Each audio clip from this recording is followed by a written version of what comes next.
Scott was going and saying, part of our process to go and run through this with you guys is building the communication with the team. And so as you guys are saying, especially at the end, to go and have you all hear this room, go and understand a little bit more about each other. That's why we take that session at the beginning, just to go and get another data point or two of how you can hunt rescue dogs and things of that nature. But I've done before, which is awesome. And so what we're going to go and run through is a pretty simple exercise that we're going to go and talk through each one of these challenges and opportunities individually. And as we go around, we're going to go and rate them, 1 through 4. So 1 being, in your opinion, it's not as important. 4 being, this is really, really important. It has to be a part of the strategic plan. So we're going to go and run through each one of these. And Scott's going to go and calculate them, throw it in as the priority. And we're going to go and have some dialogue as a part of it. So we don't necessarily go into who said what, but if you did go and provide this and anybody has any questions, then we can go and have some dialogue that goes around and runs through it. There's a number of them that you'll go and see as it goes and runs through, that at the end of the piece, it'll go and have 2x, 3x, or it'll have 6x. So this is a very popular one that we go and want to aggregate.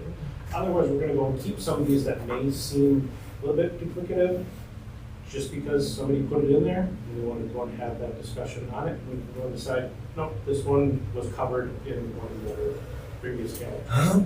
There may be challenges that could also be opportunities, like Scott was saying. So there's going to be some things that are kind of on that fence of being in both camps, and we're going to talk through those as well. So any questions as to what the process is? Excellent. And we used to go and do it technology-wise, with everybody get their phone out and go and put your numbers in here. That was a disaster. So we're going to go and do it old school. And then Scott will just go and, we'll go and raise your hand with 4, 3, 2, 1 as to where you feel that it's at. 4 is high, 1 is low. Correct. As far as the priority, yeah. 4 is important. Yeah. 4 says, yep, gets rated high, got to be in the plan somewhere. Yep. Okay. All right, so we'll start with the first one. Educating the community about the classical school model and the mission of LCCA to foster commitment and buy-in. I guess I'll throw one more piece out there that we just threw a category out here, just sometimes to go and narrow the range as to how those these challenges and opportunities are listed and group them together. But this is just more of an FYI how this gets brought into it. So, sorry, not say the first thought. Yeah, so the first one. Any thoughts with the group? Any questions? I got a thought. Okay. It's really hard to communicate what the classical education model is to the general public who's completely unaware, or worse, they think that they know what that means. And they don't. I'm done. It's all good. Mr. Wolf. Could we read through all of these and then maybe give us a better context of? No. But you could, and we could take a look at them all. And with that, I just want to clarify. Yes, we could, but you can rate any one's a 4, any one's a 3, any one's a 2, any one a 1. So it's not prioritizing these against the other ones. It is singularly voting on that single one to say, is this an important piece or is this not an important piece? So anything can be 4s, anything, just want to clarify that. I don't know if that answers a little bit of the question. Well, you can't have everyone be 4. Right. You can. Yeah, you could, You certainly could. but that's not practical because there's so many priorities. Education is complicated. So, And that's why we have the group here, that everything may be a 4 to you, Each other in but check. others are not going to go and have that same perspective. So I'm very visualizing this. So are we gonna put in more than one number, or are we But gonna have to agree we're on a going to go number? and aggregate, Oh, so everybody's going to be like, Majority. Randy feels that this is a 2, Emily feels that it's a 4, so we're just going to go and aggregate that number. Yes. Going off of what Georgia started, I would agree with you. But I would probably give this one a rank of 3, in my opinion, because it's significant that the communication and So here we go. We're going to get back to our process, So go ahead, Dan. Yeah, so we'll go and just discuss the point without going and saying what the rating is for yourself. Okay. If So I'm not there's the any only one. question or concern. And see, Very everyone's gonna hold up efficient. their fingers. So everyone's gonna say, is it a 4, 3, 2, 1? And we're gonna call the question. So we're gonna say 4, 3, 2, 1, hold up your hands, and everybody's gonna hold up their hand. Okay. And then the numbers, so the highest amount that any one singular item could get in this room is 36. Okay? So we're gonna take a look at that.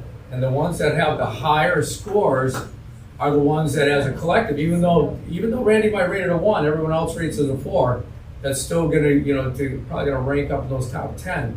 And then by the end of the plan, but we're gonna come back to this, by the end of the plan, we're gonna take a look at this and say, does this plan address in some way, shape, or form? It's not gonna necessarily solve it, it's not gonna necessarily take care of it and knock it down, but is it somewhere addressed in here? So if getting the definition of classical, out there, defining that, we're gonna build into the plan that if that's rated really high, then one of the 6-year, 3-year, 1-year, 90-day steps is gonna be, we're gonna redefine, we're gonna plaster this all over every paper in the state, we're gonna put it, whatever it would be. We're gonna have steps that would take it to make sure that everybody understands that. I don't think, my perspective, I don't think that the classical school model is critical. I think it's very important. But people don't choose this school or Brookfield Academy because of the model of education. They don't care about the pedagogy so much. What they care about is the outcome. That their children, have a solid education, get into a good school. So I think it's important, don't get me wrong. I think it is foundational, but I don't think that's why people choose a school. As a parent, though, I would disagree. So I would say that we chose this specifically. But you're in because education. But I'm a parent. But you're in education, so most people, I think So we're gonna let the average parent, not in education, with no understanding of education, doesn't understand pedagogy, that's not important to them, I don't think. I think they care about the outcome. Then you're a 1. Yeah, I can't So tell you raise what up your one finger. My point is, I think that there are other things that are more important than this. I think, I'm a huge believer in what classical education, the outcome, but I don't think that most parents care about the model. Well, we want So them to. I'm, Well, we yes. do, yeah. Yeah, we want them to, that's part of it. No, anyway, I was looking at it from a different perspective, is that, if people come in here with misaligned expectations, then they come away disappointed when, maybe the team is delivering exactly what they should be delivering, but if they came in with different expectations, then they go away disappointed. So if we can address that up front, here's what it means exactly, that maybe some of that misalignment will be minimized. But under the category of branding and marketing, this to me is an external thing to draw people here, not what you have people here and understand the mission. Well, The category is not Yeah, important. the category That's is kind of just, nebulous, that's what we put on it based on reading it from our own perspective. So that's, yes. So on this topic, I often ponder this, is the parents of the younger children in the school now, if, let's say you assume that they were in public school and that's how they've been educated, they would have no idea what classical school model is, what it means, nothing, because they've never been exposed to it. Or you say liberal arts, and they think it's. Exactly, and they think They think it's crazy. liberal. Right. Yeah. So, like, so when you're looking at the, the parents coming in, and it's, and you can have young parents, the older kids, and aging myself,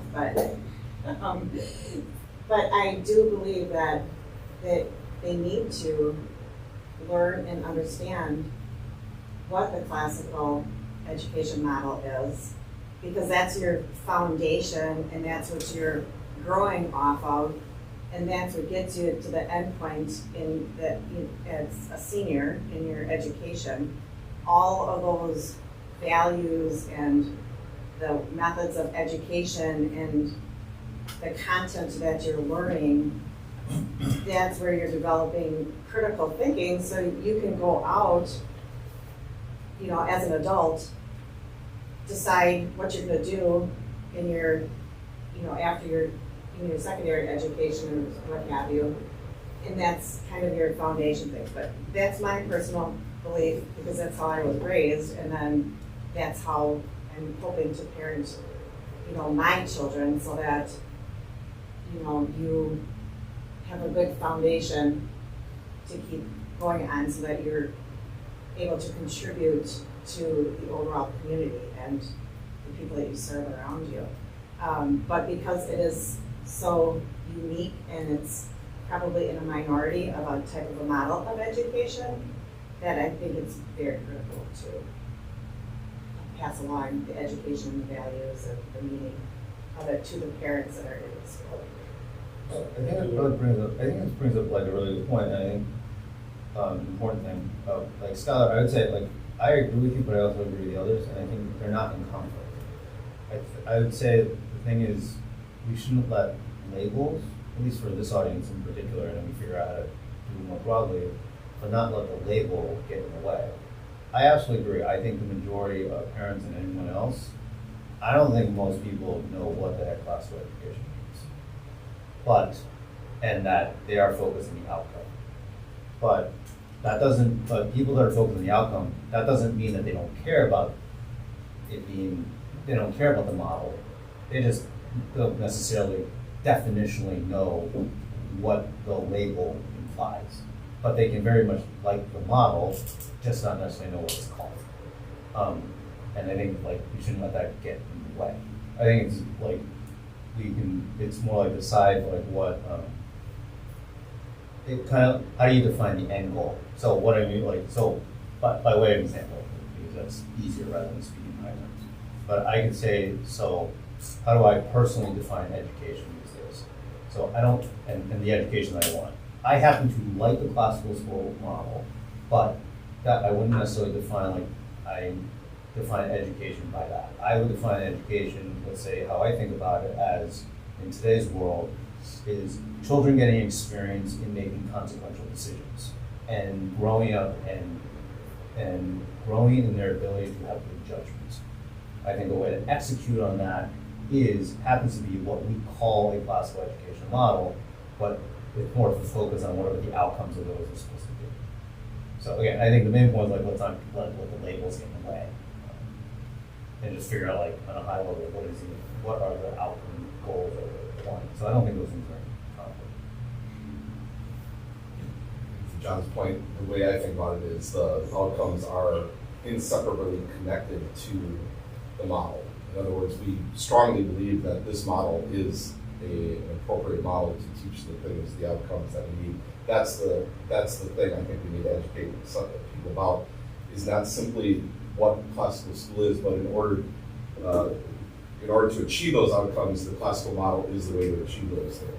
A lot of times, to Randy's point, we want to avoid or reduce the people that simply come for what they believe outcomes are, but then are not prepared to undergo the model.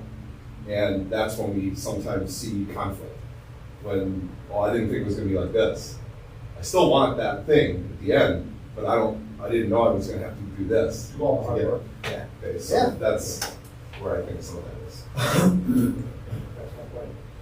So yeah, this is exactly what we're going to go run through with each one of these different challenges and opportunities on here. Conversation is great. We'll reel you back in if we feel that it's getting out there a little bit, but this is exactly what we're looking for. So, as a part of it, any other thoughts, comments on this one? Otherwise, we're going to go and rate it. Again, 1 through 4, 1 being not as important, 4 being this is super important, has to be included in the strategic plan, in your opinion. The idea is that everybody puts their hand up at the same time. It's not just a. So, any other questions? Are ready to rate it? We're ready. 4, 3, 2, 1. All right.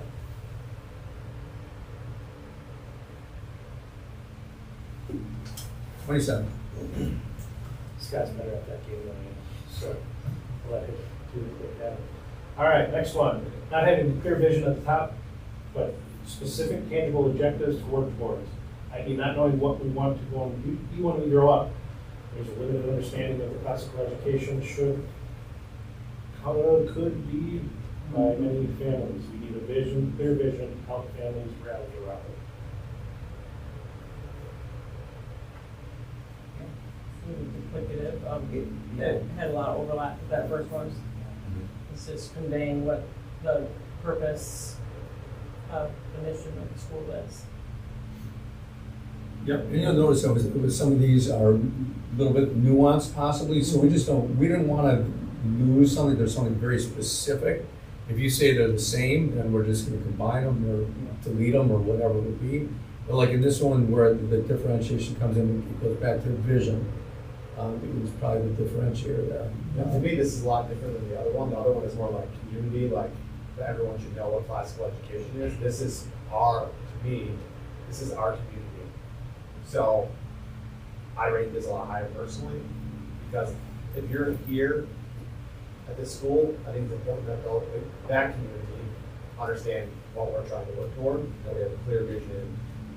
To give an anecdotal, so I was at a birthday party this weekend, and one of the families there, their kids had done to school, and another, he shared, my kids go to school, I was standing right next to him, and another person he's talked to said, oh man, I heard that, like, the academics are ridiculous there, something to that effect, and I'm on board, and so I'm just like sitting there smiling, letting the conversation play out, and my friend, who also went to Hillsdale, so that helps, he was able to explain what classical education means, but this other person who is a well-meaning person, but I had heard from former family, you know, about how hard the school was coming from public education. Duh. You know, I agree, I'm just saying, but I think every parent who comes to this school should be able to articulate that. So it's a lot different to me than the first one, in some way. They should be able to articulate, this school does it differently, and here's why. And I think that's really important. I think that's foundational. And we want people who want to come here for that reason, not necessarily, it's not going to be for everyone, but I think for the people who are here, that's why we want them here. And I think if we can paint the picture of, this is why we do this, and these are the outcomes that we achieve, then that's huge. So what happened with your friend? The other, I'm dying to so, know. no, then the guy was like, oh, I didn't realize it was, so different. And, and I didn't know the person. I had no idea who it was. I think I heard the name maybe before. Yeah, just to say, well, I think I didn't really say anything. Pretty cool. So, if someone's got his point saying, keep it as an independent. Cross it out. I see what you're saying. I mean, one's more global and then one's more like empowering the individuals here to go out and be missionaries as well for it, and having them also have a clear understanding of like within this, like what does it mean to LCCA versus what is a classical education. There's overlap to me, but I understand what you're saying. Georgia? I echo those comments too. I think it's really just two audiences. The public at large who aren't here and those who are here or looking to be here. Yeah, and as we go through these, absolutely, we'll look at it from a different perspective, different user profiles, that's the important part. And then as we go and look at these, let's say that both of these are in the top, and they get added to the strategic plan as a piece, we'll go and have the differentiators listed in there so that it's not just everything gets lumped into one big bulk piece again of, we need to go and advertise for LCCA, it does want to have specific other pieces that go along. It's hard to argue with it generically, because every organization that first students would have that. So it's hard to say it's not important, because you function. I mean, I think this is probably a key word, and that is tangible objectives.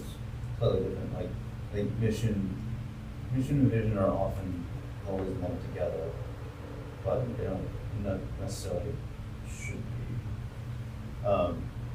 Mission is a higher level thing. A lot of the vision and tangible objective. It's very difficult to accomplish anything if you don't have tangible goals that you're always trying to achieve at different levels. And there are different levels here. Like, Margaret works at a different level, so to speak, than even say Lori, but just by definition. So every level should have objectives. So then, but then the trick is, at every level's objective is how do you make sure those objectives are all aligned towards one ultimate vision or mission, if you want to put it that way. So I think this is trying to speak to specifics. Yes.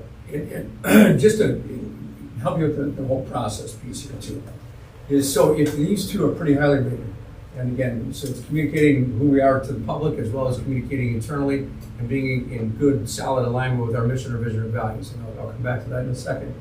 Then in the plan, it's going to be something to the effect of, in 1 year, we have fully clarified and published our mission, vision, values to the audience in 90 days, so that then it would go back, where do we need to be in 90 days? Well, in 90 days, we've established our mission, vision, values team, who is going to begin initial draft or reworking of or whatever it would be to lead us to these other outcomes. So that in 3 years, everyone has full understanding of, again, LCCA, I'm going to get the letters wrong, but LCCA, etc. So again, be thinking, yeah, this is a pretty high level. And then to your point, John, if you look at page 44 in the book, because there's way too much space. We just try to make things simple. There's way too much overcomplication in how to run businesses, how to do these things. There can be deep complication in subject matter expertise. So what, again, Eric knows from subject matter expertise in education with his PhD and everything, that is deep, okay? But when it comes to running an organization and things like that, there are just some really simple key concepts that every organization should be functioning with. And that's where we want to take you back to those basics. So you can go as deep as you want into any one of these. The goal today and tomorrow is not to go deep into the granular pieces. We're going to pull you back from that. When you're getting too grand, like for example, when we say we want to form a mission, vision, value team, people around the table say, oh, I think George should be on the SUE, this, that. And we're going to say, nope, that's not today. Whoever owns that 90-day goal, that's going to be part of their work over the next 90 days is to form that team. We're not forming the team here today. If you got suggestions things, go ahead. Tell whoever owns that 90-day goal, your suggestions, or they're going to solicit that. But it's going to be setting up that high-level plan and saying, where are we going? And giving that alignment. So when you look on page 44, really, when you get to mission, vision, values, mission is, the bottom of the bullet points there, mission speaks to what and why. What you do, why you do it. That's mission. What and why. Vision is where you want to go. Where are we going to be in 5 years, 10 years, 6 years in this plan.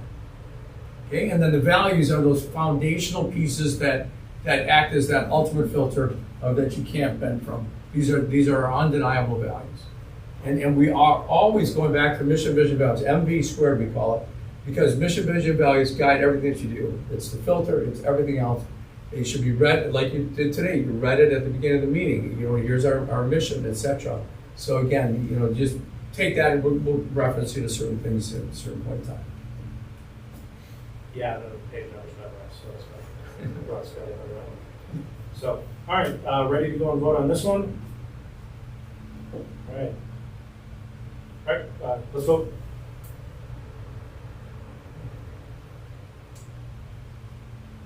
$33. Thank you.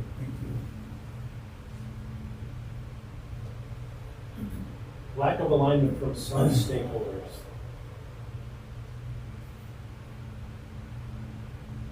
Comments, thoughts, make sense? As a challenge. Yep, this is a challenge. These are all challenges. So again, go ahead. Sorry. Yeah, so that's a perspective to go and take, is that it may be an opportunities list, but here it is a challenge of just a lack of alignment.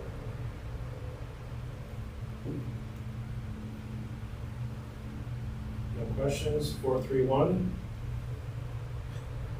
No questions? There's a two. There is a 2. Is it trying to set, wait, is it trying to, is it a challenge, so then is it the, deciding if it's important to have everyone aligned? Or deciding if it matters? Or, Well, it could be a lack of alignment of teachers versus parents, or board versus teacher leaders? This is too vague to me to, I see this as maybe a consequence of the first two. I agree. So if the first two are resolved, thank you, strengthened, lack of alignment of some stakeholders then would be a determining factor of, you know, what Skylar said, that maybe not everybody, this may not be a place for everybody.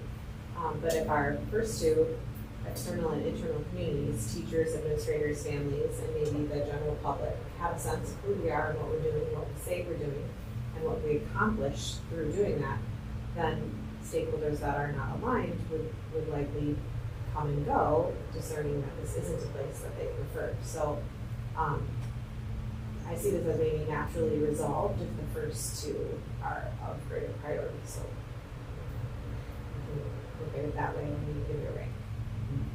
And again, remember, whatever you see up here is just what was sent to us. So. All right, so ready to rank them? Or you want to delete it? Is that what I'm hearing? Oh, I didn't know that was an option. Yeah, if you as a group say it's too vague, it's too this, it doesn't have meaning, or if you want to vote on it, then you vote on it. If it gets voted low, then it's just low. So, you know. Is 0 an option? No. 4, 3, 2, 1. It's a Likert scale. 0 would be a delete.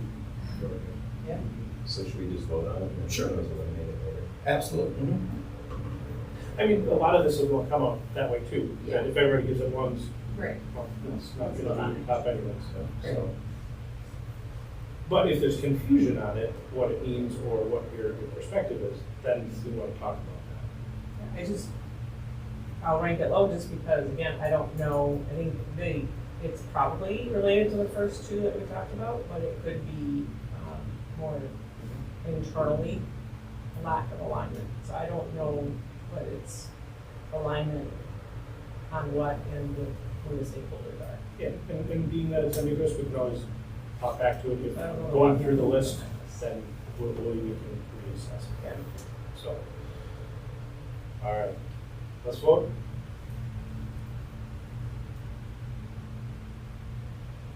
Ten. All right, next one, parental communication satisfaction, not letting the vocal minority control the vision, but also not ignoring them. Like we said, we lump that under communication. I will say, like as president now, I get to see a lot of communication, a lot of it comes through me, and we had our surveys come through recently, the gala. So I think as far as a challenge, it is a challenge, but I think it's also, I guess we're voting on challenges now, but it's one that I think is keeping us from being great currently. And that this perception, it is a perception of communication, and we've seen it not just with parents, but it's been pretty widespread that is an area that can help take us to another level. So,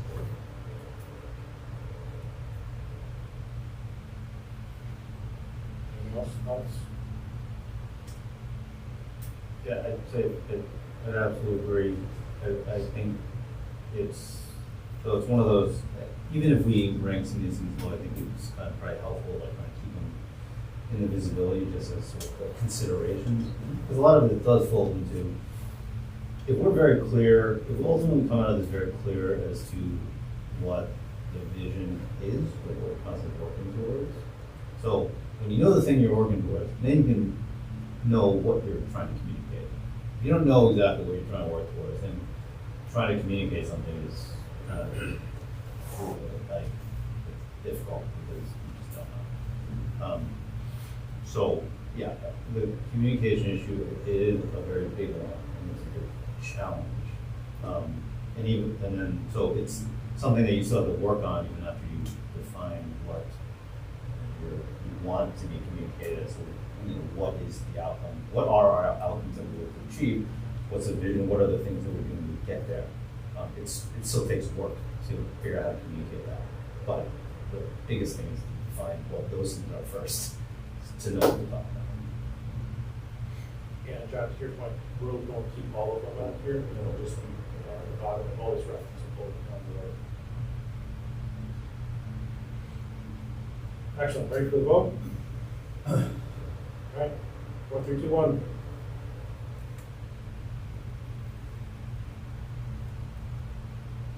Eight. Re-engaging families that are unhappy because they feel unheard or that a sense of community has been lost.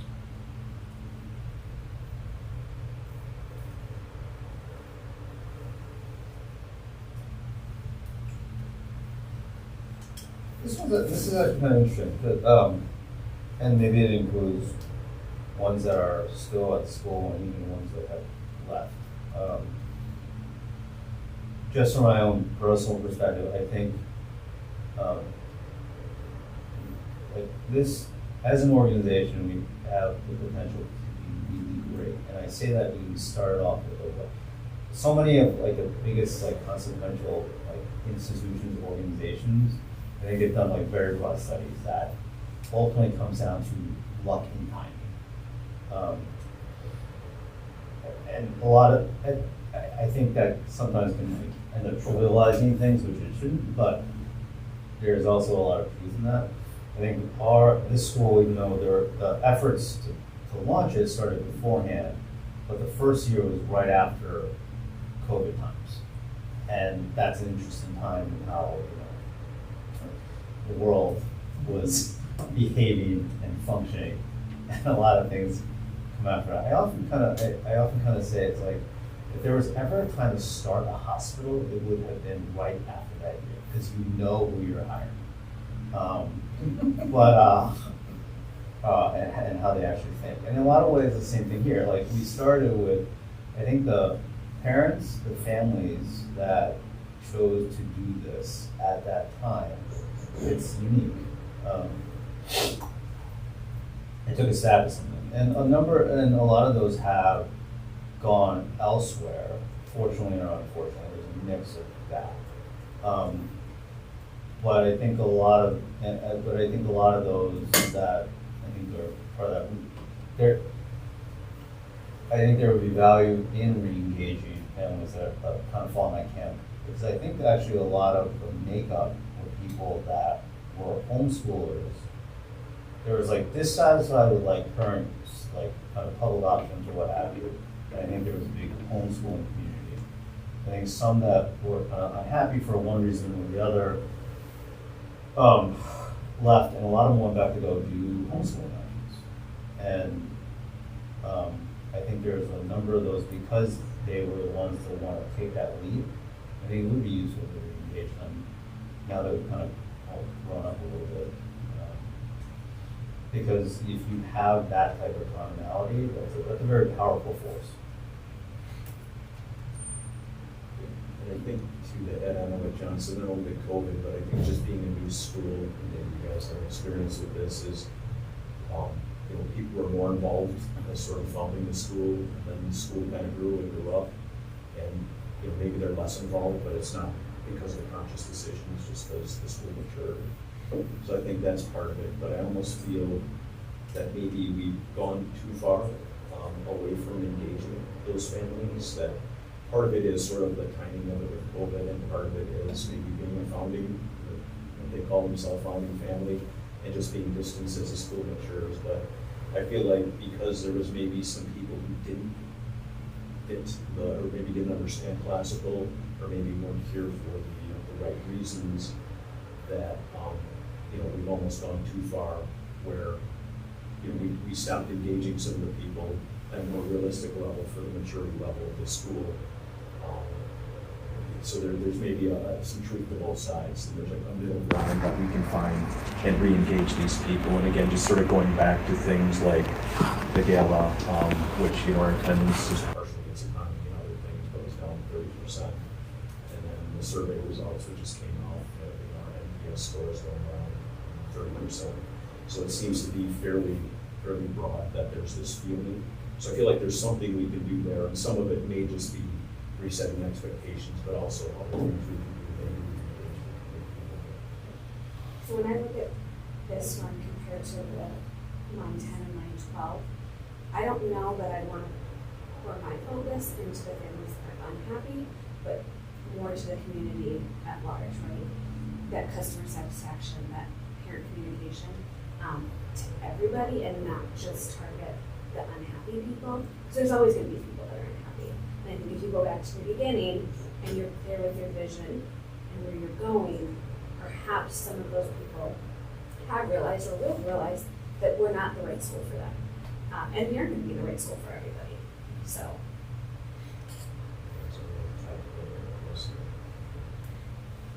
You see, just to help you with the process, yeah, you look at it, and it's good. No, that's good.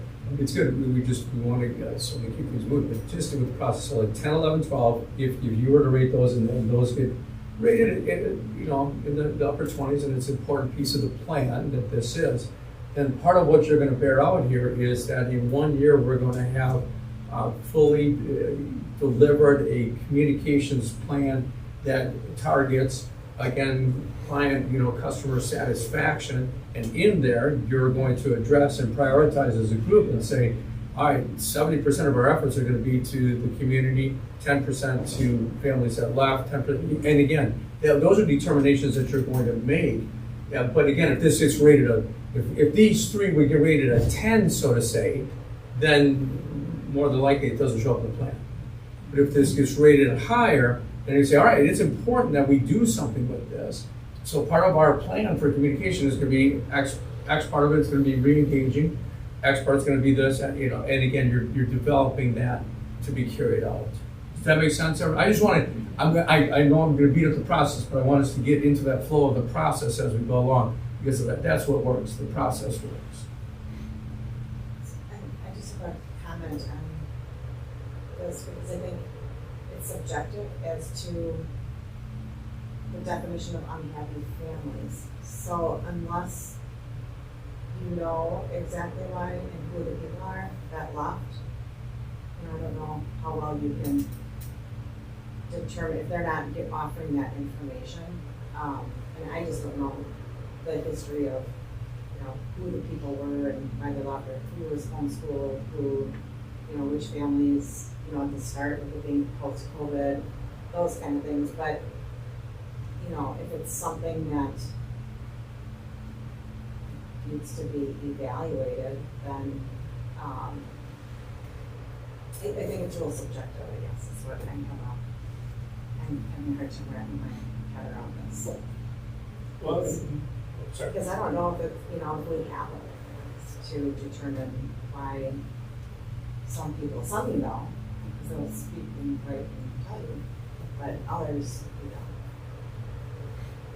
I think you just want to be mindful of the people that are still have students here that are disengaged, that you don't want them to be actively disengaged, that are actually kind of muddying the water or causing others to be more challenging issues that way too. So the re-engaging does not mean necessarily the families that have left. It might not. Well, we can work that out if it becomes a priority, if we'll work that out. Right, exactly. Yeah, so maybe let's keep gut voting and really get to the. Yep, and like Scott was going to say, several of these may end up going and being lumped together in the 190-day goal of engaging or engaging with our community. And then that kind of goes and pulls a lot of those different sources of data that you just received as well. So, all right, so re-engaging unhappy families that are unhappy. Let's vote on this. 4, 3, 2, 1.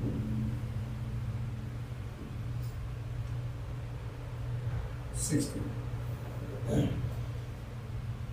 Relationships between institution, board, families, and customer satisfaction survey.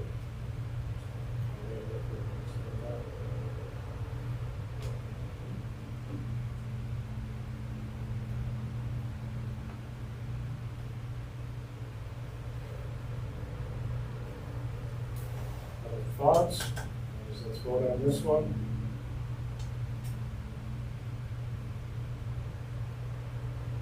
Okay, 4, 3, 2, 1.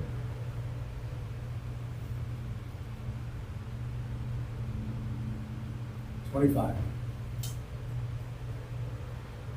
All right. To secure a single campus for LCCA, this includes building financial backing necessary to act when a property is found. This was in a way said 6 different times. So we just aggregated those.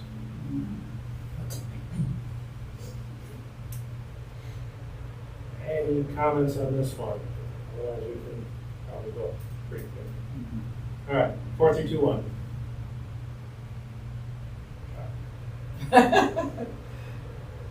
27, you guys are all really quick.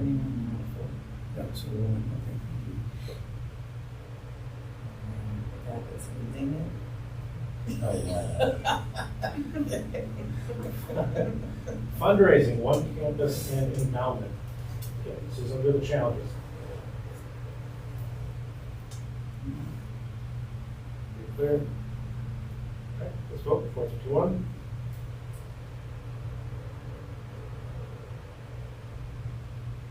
Three. Thank you. All right, another funding one. Lack of financial means with state aid to support academic programs, facilities, and staffing. LCCA relies on a level of fundraising to fill the gap.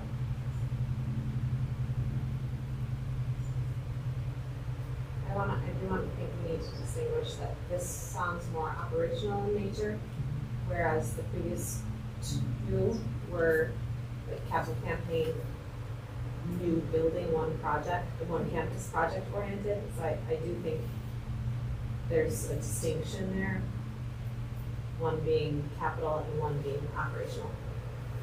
Or two being capital and this next one being operational. Just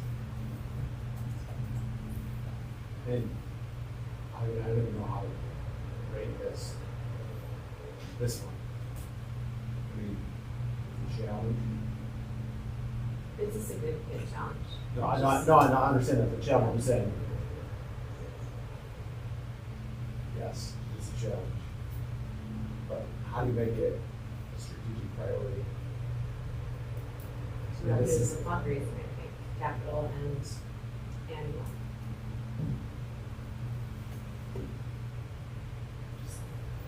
Well, we can hash through it if we get there. I mean, I just really started with, I mean, like, every education institution that's not private, even private schools deal with this.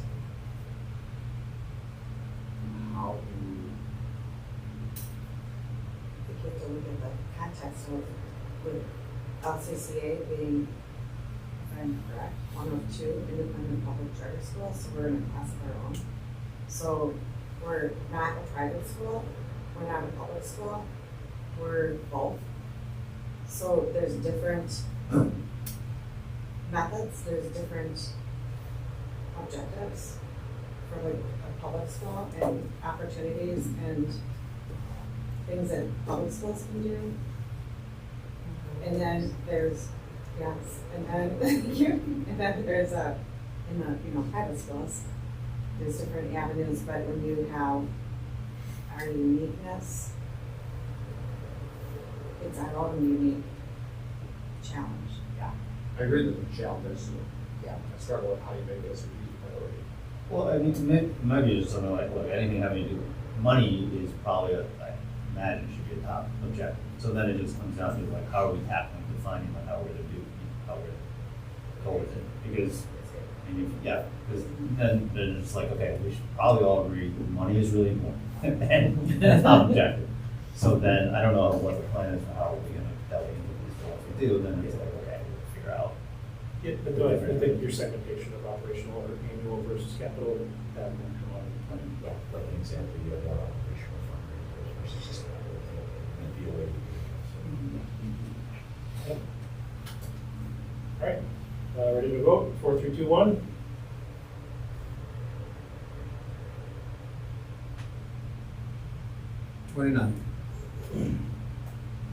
Donor base is getting better over the years. However, LCCA does not have major donors to support the one campus upcoming capital campaign.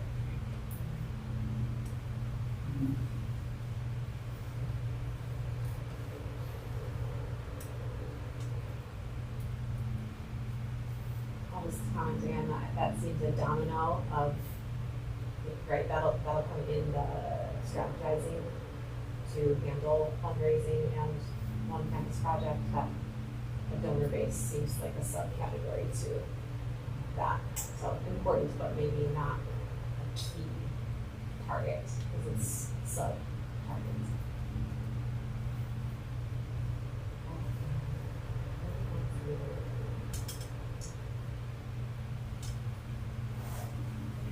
Comments?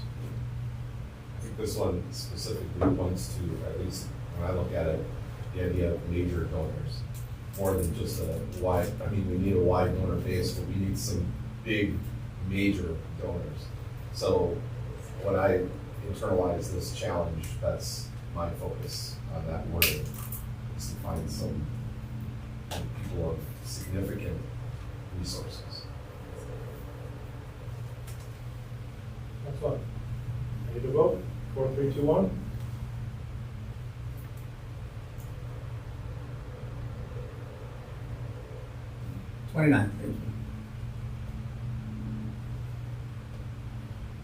Having 2 campuses today makes it hard to have a unified culture across both campuses.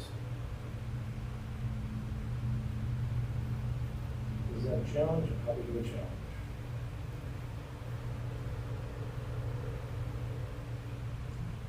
Any thoughts? I mean, as a board member, I've had our kids at the school here. I don't know that I understand that one as well, so I know it is. I just love to hear more from the administration on that piece.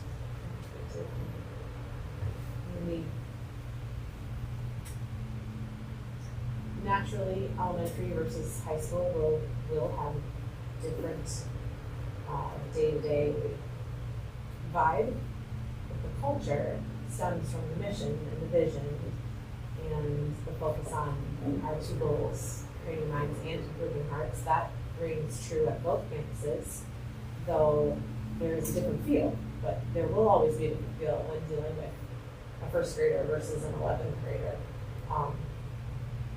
2 campuses, you could just put the period after the word hard. Having 2 campuses today makes it hard.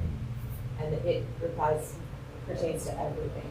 And that's Everything is hard. That's operationally as Everything is much hard. as culture. Absolutely, operationally, financially, administratively, faculty. Duplicated services. Absolutely. Yeah. It's, just everything is hard for 2. But again, to George's point, or I don't know who said it, but this would be answered by within and under a 1 campus solution. You want to answer kind of that? Yeah, I just. So are we voting on making it hard, or are we voting on? No, we agree that 2 campuses is hard. Yes, I don't know. That's a good question. Should we stick with where the period is? Because my votes would be different if it was culture and versus just Well, 2. how should we read this one, gentlemen? Well- Should we focus on the culture? That I would keep it as it is. Okay, keep it as it It's is the and focus culture. on the culture. That's good. Clarity. Thank you for that. 4, 3, 2, 1.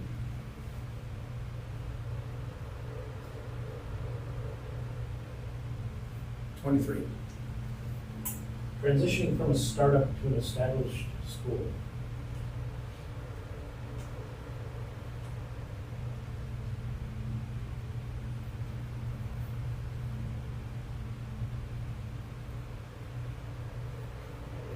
Clarification needed? All right, 4, 3, 2, 1.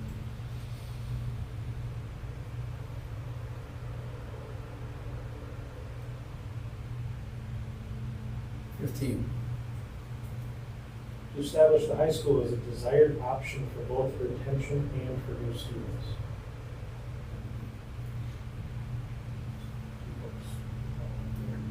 That's, this is speaking to that whole 8th grade melt, right? Where we talked about in our meetings.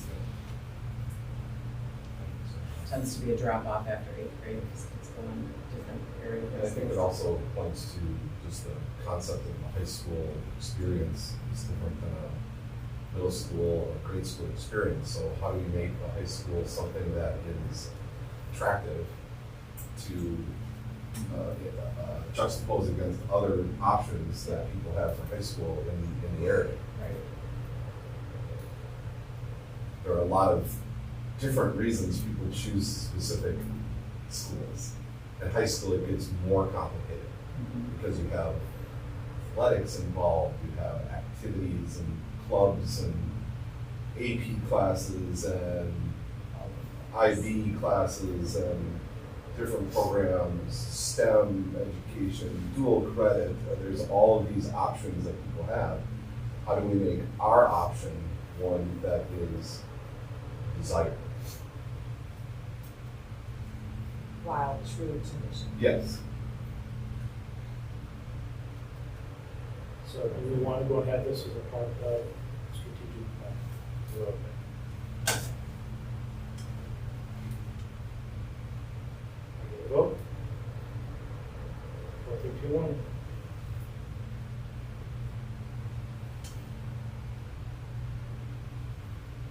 Thank you. Finding maintaining the full staff of the best teachers.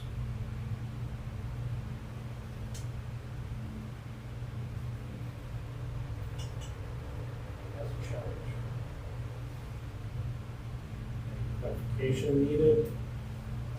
Do we feel that we have openings that aren't, Oh, my team is full.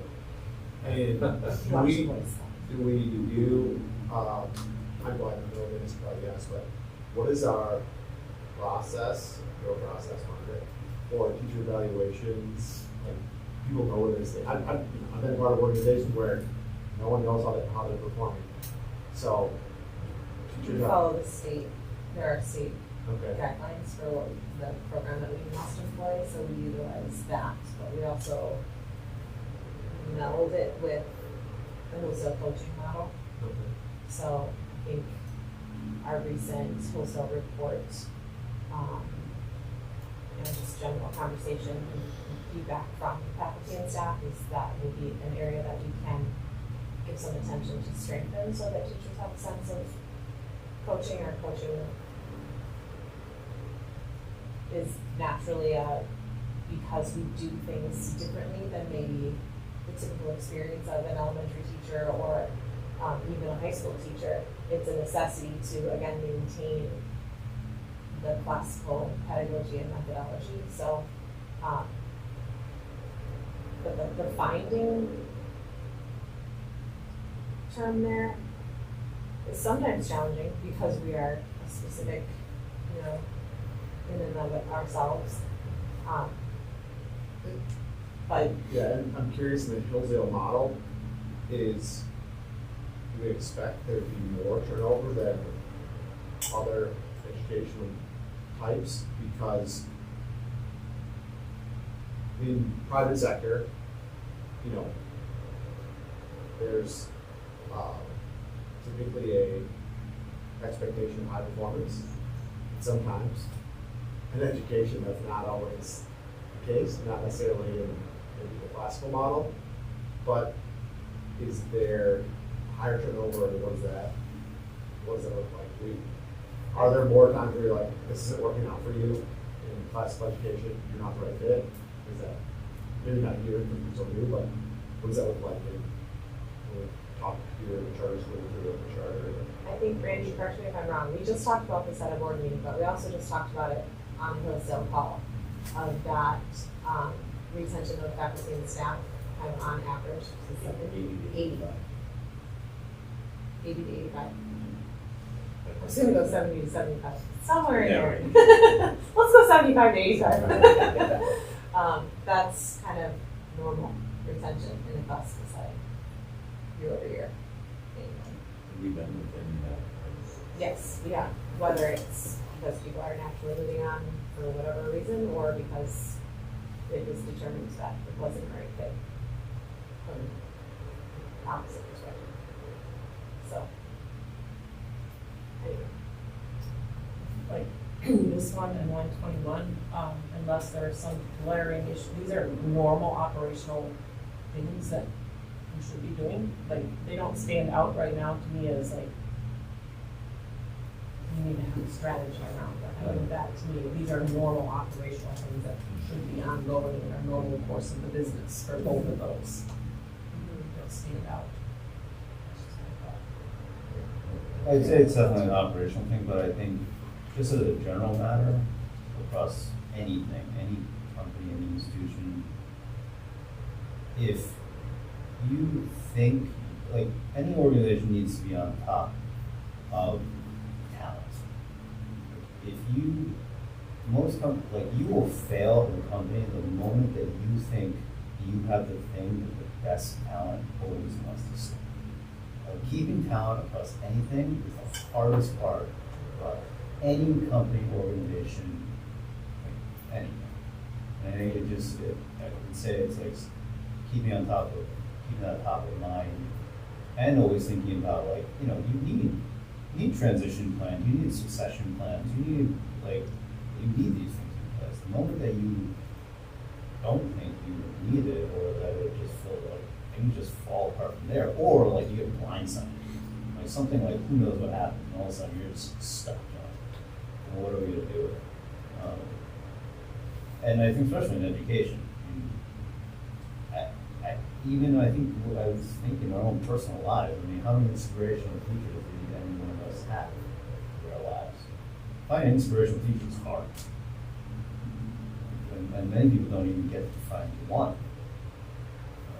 And the only thing I hear about, like, I have friends that have gone into education, and I'm kind of looking at them like, look, they're friends, I agree with you, but like, why they went into education, like, I don't think that should have happened. And then there are those that did, and you're like, God bless that they did.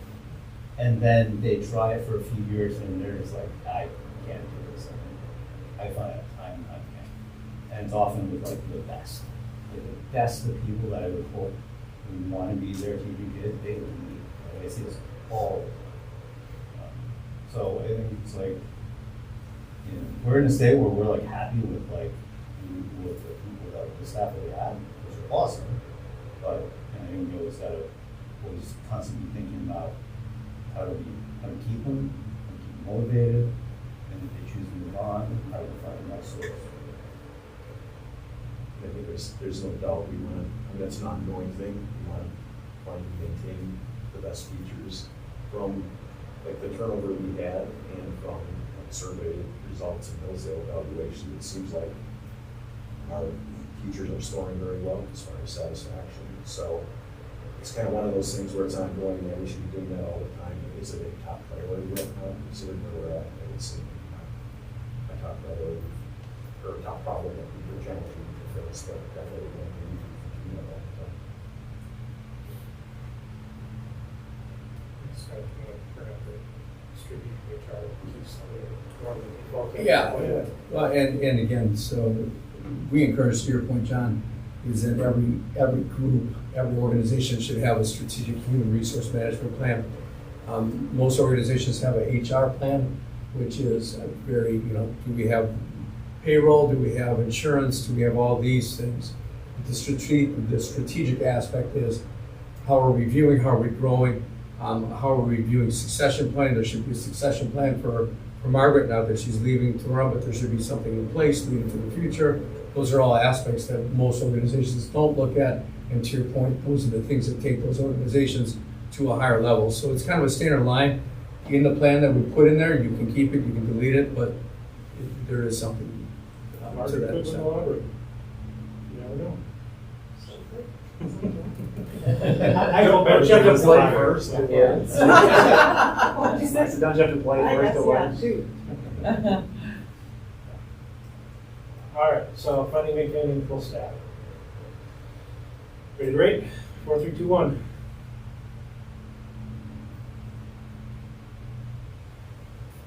$17. Need to better prepare for reputational risks. Any clarification needed, available?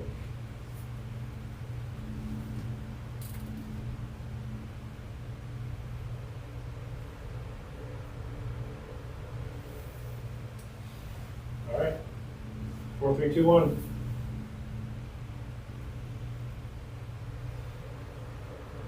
10. And we'll do this last one, we take a break, to clearly delineate where lines are between operations and governance. That was, I get probably one on there. It was just, as we're kind of doing this transition from operating board to governing board, and I think there's some lack of clarity in terms of where that line should be drawn, what's the decisions of the administration, where should the board be involved. So it was, we were trying to, I think we talked about that, staff trying to adopt the Harvard model, to try to clear that out. So that was the reason for that. Great clarification, thank you. Questions, thoughts on that?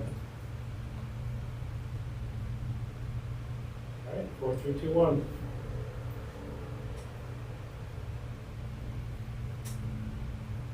$24. Yeah, How maybe many more just, do we have? Just, yeah, down to there. okay. All right, So let's just push through the challenges. what is our desired public perception? Are we universal or selective? How do we meet the needs of those that we serve? What is a successful student?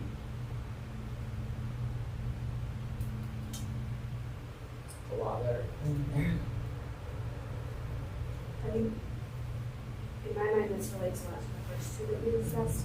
And when you guys kept saying outcomes, outcomes, outcomes, what are those outcomes that we're trying to advertise? Is it number of AP credits, right? That was a big thing that people brought up last year. Is it character and moral character and personal development? Is it your transfer? Like, what are we selling? Who are we? So I guess I don't know what anybody meant by outcomes. Like, what are parents hoping for those outcomes?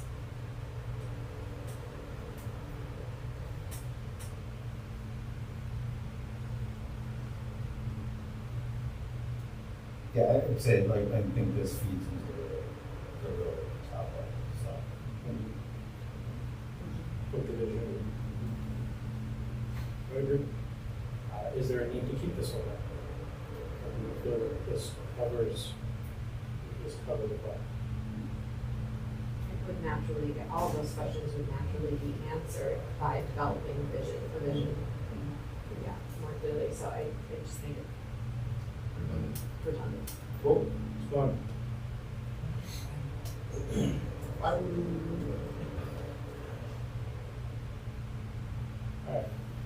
All right. Rotating board, little historical knowledge, seemingly little buy-in or willingness to engage.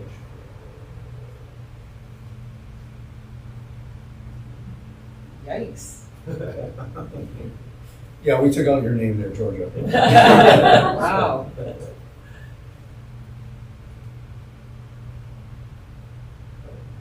What are we What does that lacking mean? in this Yeah, life? and here we are, Maybe 2 this is days. more- Maybe this is more like on the rotational basis, not specific to the 5 of you sitting here. There's a lot of. Because there's been a lot of turnover in Mhm. just a short time. This But is that's a what rotating this is a board- standard issue with charter school boards. Because of the rotating and fluid nature, you don't many times have, after your startup board, you many times have such turnover and transition that you lose those pieces. So the big question that I read here is, what's the challenge of a rotating board? And can we structure it better? Can we do things better? Can we train better? Can we, and those are all aspects. I think it's important because I could see, I didn't write this one down, but with historical knowledge, that is a problem. Skylar and I came on, just trying to figure it out, and we just get to know a little bit, there's the numbers on here. And so I think it is a problem. And I don't know about the buy-in or willingness to engage, but I think it's an issue that maybe does need to be addressed, because once we roll off here, if somebody else comes on, they're going to be starting the process over. So I could see why this would be a concern for someone, especially the first couple. So, In a way, it relates back to the earlier one, transitioning from a startup to a a more established school. And then, how do we want the staggering, ability to serve multiple terms and that kind of stuff. That one will work itself out over time, but two is gonna need some structure and intentional thoughts behind, movements behind that. I know based on some of the documents that you provided us, that Hillsdale provides on the formation of the board and working through the startup phase and the growth phase and ongoing, what that board composition looks like and how that morphs and changes, but that would likely be one of those 90-day, one-year goals, is just to go and further document. To your point, Randy, it's just, things are changing, we know it's gonna go and change, and to go and have that as a priority might be one that we put out there strategically, or just to document on board, to have more of a formalized process to run on board members and those are. All right, vote 4, 3, 2, 1.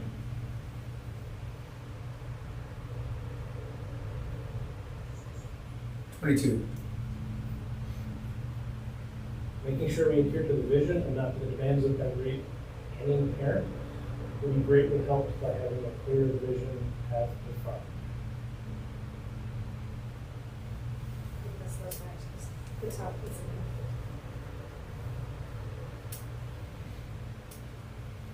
Anybody with something specific on this one? I don't know that we talked about the vision necessarily before, so I think development is really important. Yeah, I think we have a mission today. I think we have values. I'm not sure that we have any vision. Number 2, or line 8, was the vision one. Not having probably. Take it back. This one feels a little redundant to me as well. We talked about vocal minority in the previous one, we talked to vision in the previous one. As we read the same word. So, You're gonna hear me repeat over and over, less is more. Yeah. So again, So, going student retention into the upper school. That's what you're the other ones on the development. okay. All right. Congrats, team. We're through the challenges.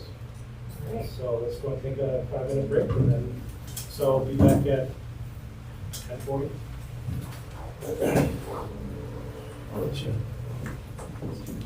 Always run into the restroom. Something in here is change up the seating options. Bouncy, yeah. How people used to, for a little while, it was the craze to sit on like an exercise ball at your desk.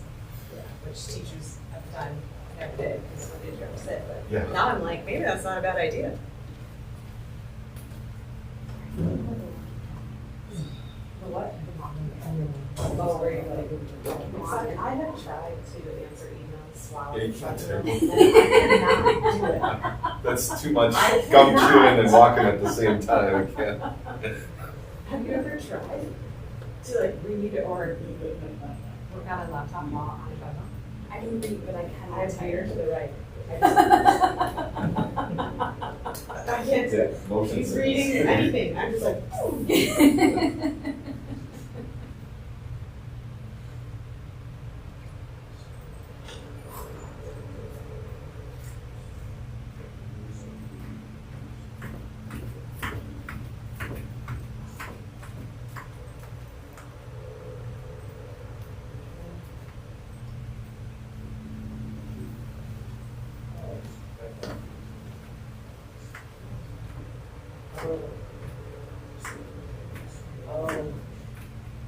Tau is under your timesheet approvals.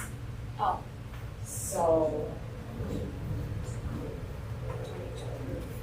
You do, she's got 2 timesheets in there. Sorry. Okay. I'll figure out how to, I mean, you just want me to say, looks good?